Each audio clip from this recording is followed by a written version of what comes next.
As Tyler Robinson's pretrial is finally underway, and the conspiracy tales of the evil Candace Owens are finally able to be shown for everybody to be completely false, made-up narratives that she is weaved into whole cloth for people to believe so that she can completely tear down the life and legacy of her former friend. I want to point out a couple observations that I've noticed ever since this all took place. You know, when this first happened, this tragedy of losing Charlie Kirk, you had Candace Owens come out and almost immediately start throwing out wild conspiracy theories, everything from Egyptian planes to an exploding mic, but it absolutely couldn't be all of the evidence that pointed to Tyler Robinson. Couldn't be that. Nope, it had to be some grand conspiracy theory that would involve tens of hundreds of people that all somehow set aside their morals and ethics, but somehow also find themselves in positions of power and influence, like in the military and high up in our government.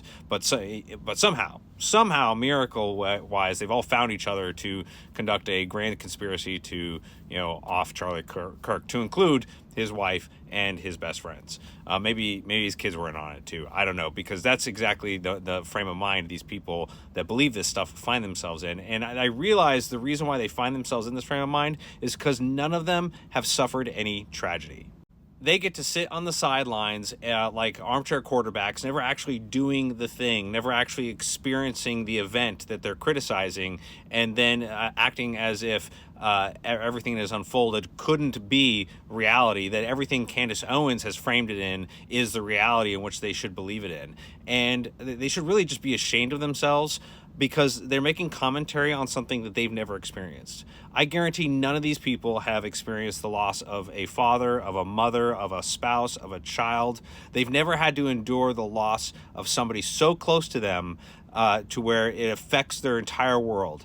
Just look at the videos of Erica Kirk now and compare them to the videos with when she's with Charlie. If you'll notice, Charlie is her entire world. All she ever does is consume her world around Charlie. She just stares at him because she loves him that much. And now she has nothing to look at, right? Now she has to look at the camera and talk to all of the people wondering how she feels. So of course, that's a woman that has lost half of her world. And all of you sit here for the last year criticizing her for looking strange or acting abnormal while she's trying to create a life and legacy for her kids to be proud of their father that's no longer here.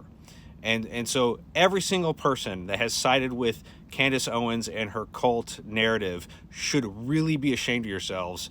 Come to Jesus, or come to whatever moment you need to regain your sanity, because if you don't, then you're just a pathetic human being, and all the rest of us will always treat you that way if ever we find out that you decided to side with the evil Candace Owens.